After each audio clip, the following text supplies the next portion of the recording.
Mi fortalte mor en bua, Weihnachten waren der Göse sur.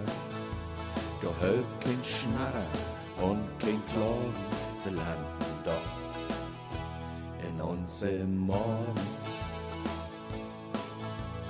Aber auch kein roter Fisch wandert Weihnachten auf unser Tisch.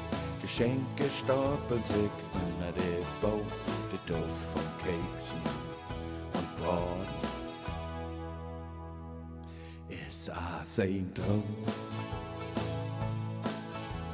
Und wenn das große Fressen ist vorbei, dann geht das los mit der Knallerie. Rummelpottloten, das war nett. Und zu essen, gibt da wäre Raclette.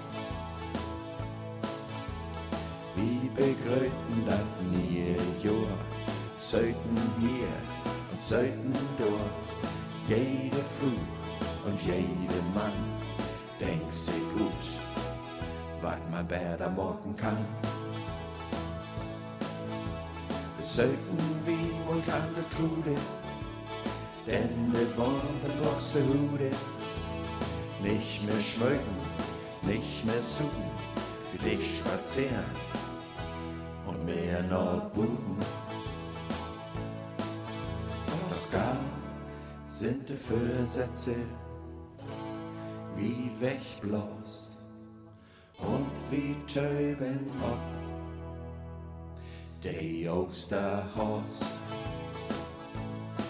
Osterhasi,